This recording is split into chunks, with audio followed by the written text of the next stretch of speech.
Now, the 10-minute drill. This is a big one. Brought to you by Burkins Chevrolet. If you're from GA or FLA, you should be driving a Burkins Chevrolet. Come on. Hit it. We want to rock right now. It's called the 10-minute drill. We're going to rock you a prize pack when we're done, so stay tuned for that. There will be no keener observation that you will hear on the day in sports than what's about to take place right here at the 1010XL studios. So rest assured. They put the full court press on Hick. I mean, they gave him the king of the city. They proclaimed him king of the North. Kyle Lowry and his teammates chanted in unison with the million-strong 5 more years, 5 more years. And Kawhi did not budge. It's so obvious that he was almost uncomfortable with all the adulation because I love y'all, but I ain't staying. Beef, do you have Kawhi? Listen, honestly, I didn't embellish. I mean, they threw the kitchen sink. Sure they did. Of feel good. It was a heck of a parade until the gunfire, but yes. Well, again, that's, to me, not even a sports story at this point. But Kawhi, with all of that, in adulation, do we have it, Beef, or no? Yeah. All right, here's Kawhi, and his response when it was his. Look, when he grabs the mic, if you're a Toronto fan, you want to hear him say, I can't believe it. You want him to pull we're coming back and winning another. A Joakim Noah at Florida. Right. Y'all want us to stay? Yeah. All right, baby, we're staying. Yeah, that's what you want to hear. But if you're a Toronto fan, basking in the glory, unfortunately, all you heard was this. This group of guys, let me do what I do on the floor. Coach Nick, let me do what I do. And now we got a championship. Okay. Say Thank you. No. Like they said, enjoy this. No. Enjoy this moment. Wait. What? And have fun with it. No. What about What about one more moment? Yeah, one more moment. Yeah. That was literally one point. Kyle Lowry was sitting right next to him with the sign screaming 5 more years. It ain't happening. I've got huge news on the off-season front, as I've learned from my source, B.J. Armstrong, who is as tied in as any, that the Knicks are legitimate contenders for Kawhi. I mean, what is one of the go-to things you say to someone when they're doing something you have no intention of joining them in doing it? Don't you tell them, oh, you guys go ahead and have fun with it. Yeah, right. Yeah, there's no we put together a little piece we're going to play later of what Toronto fan was hoping they would hear from Kawhi. Anyway, good luck. Do we have that yet, Beef? Good. Here's what Toronto fan wanted to hear. You know what? I'm not leaving.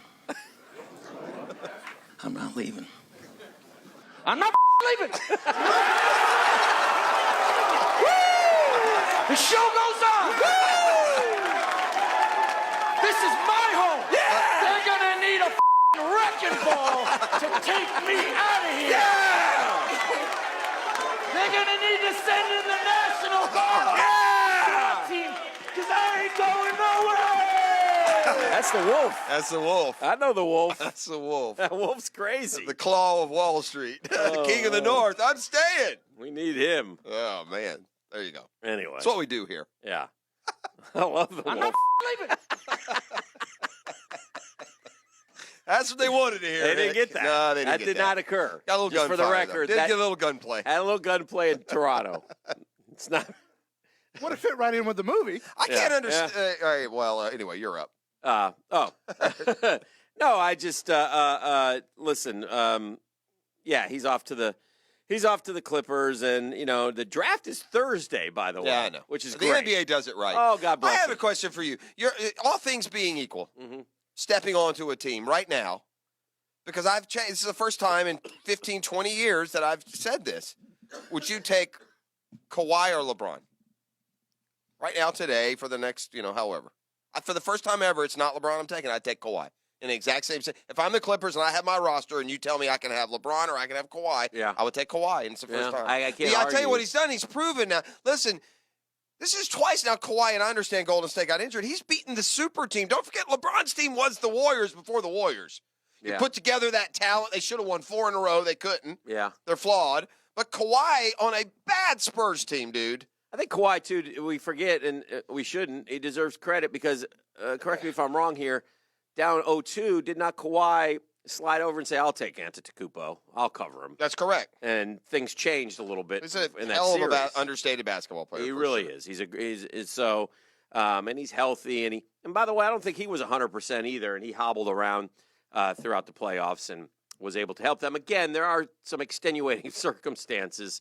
KD 9-1 in NBA Finals games, so no, I get it. Yeah, but sure. with all that said, was 9-1 in Golden State. You can't leave out the Oklahoma City part where he flamed out. That also is extremely fair. So, no doubt.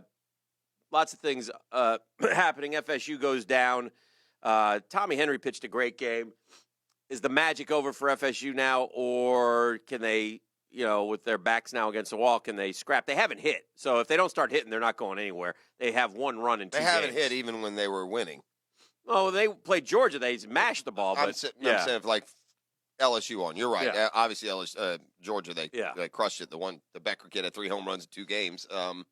He looked more like a guy who was playing club baseball when he dropped a pop-up in foul territory last night. Your Mets team, by the way, fielded like a bunch of little leaguers last night. Yeah. Cutting balls off and just it was awful. Strange I know. to watch that. Back to the Knowles, though. No, it's not really strange if you watch them all the time. I guess. That's a nightly thing. Well, I feel for you then even more, boy.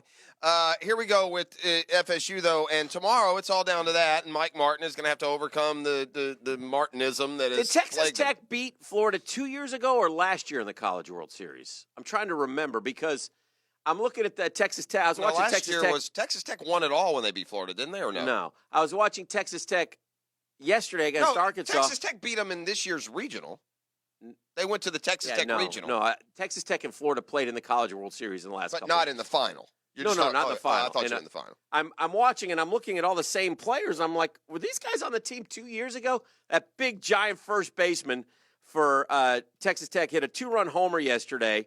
He's a big old dude, and then he was on first base in the 8th inning. And to Texas Tech's credit, they hit and run.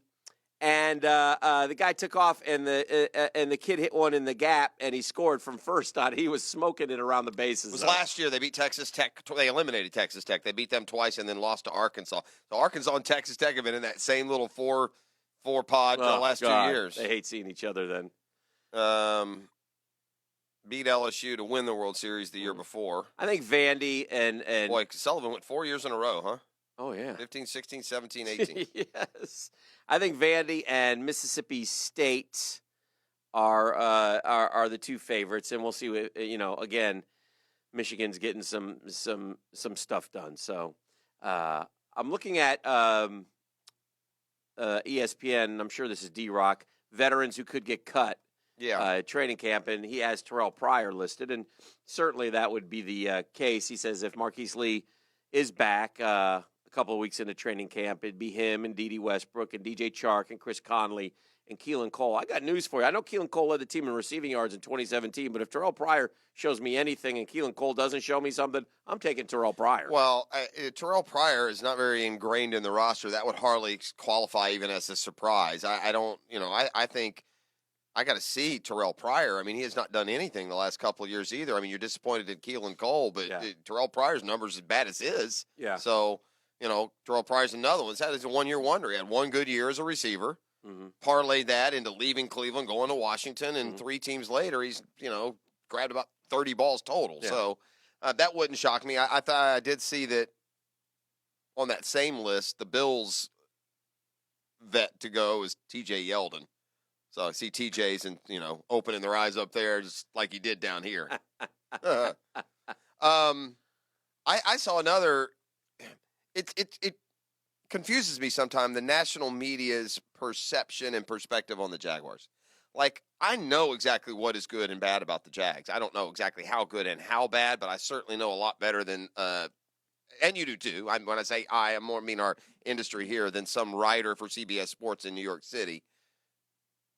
I like Kyle Brandt, but I don't know why anyone, if you haven't picked the Jaguars to have the best defense in the league the last 2 years, why in the world would you think they'd have the best defense in the league this year? That's the part that confuses me. And I don't know if it's just like their delayed reaction to what happens here in Jacksonville. And Kyle Brandt from that Good Morning Football show doesn't seem to be that kind of guy to me. He seems pretty informed when I watch that program. Mm-hmm. But listen, I am as optimistic as the next guy, and I know the Jaguars defense better be good.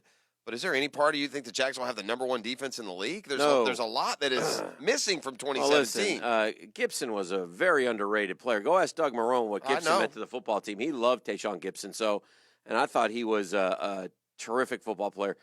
2 years ago, Barry Church was a tremendous upgrade for us. Now, he kind of lost the ability to run because you haven't seen him hook up with anybody, I don't think, has he?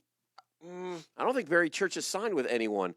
Maybe he has, but regardless, he lost the ability to run, and he started getting beat. So, you got two new guys on the back end. That's a huge, that's a huge deal right there for the Jaguars. So those guys are going to have to be ready to play some football. Ronnie Harrison has a little bit of experience, and so does Jared Wilson. But to think that those two guys are going to play at the level that Gibson and Church, when Gibson in 2017, Gibson, Church, Ramsey, and Boye were damn near unpassable on. And I they can't were tell you setting records in one of the sacks. reasons we got 50-plus sacks is because the quarterback would go back to pass and there would be nobody open. A.J. Boye played at a Pro Bowl level. Jalen Ramsey played at a Pro Bowl and All-Pro level. I thought Marrone said on and on that Gibson should be in the Pro Bowl. And I thought Barry Church made play after play where he'd sneak up to the line of scrimmage and submarine a running back, or he had 4 or 5 picks. I mean, he was terrific.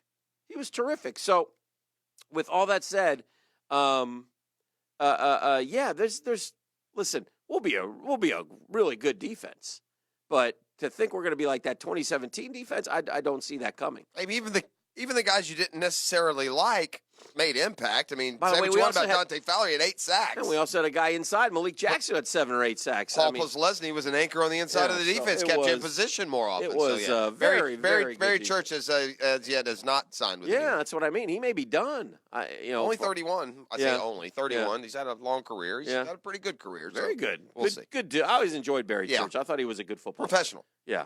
Anyway, that's what's concepts and rationalization sports-wise. When we come back, it's a familiar rant, but it needs to be said again. And it's not negative. It's a positive, but I don't know. I'll explain. Okay. It's about the University of Florida and I'm thoroughly confused, so I will figure it out with the rest of you. Let's do caller number 3 right now. Beef, what are they taking home if they chime in at 641-1010? Caller number 3, Dan, is getting hooked up with a free floral delivery from our friends at Kuhn Flowers, and they'll take home a family 4-pack to go see the Jumbo Shrimp in action down at the baseball grounds of Jacksonville. Caller number 4 right now, 641-1010.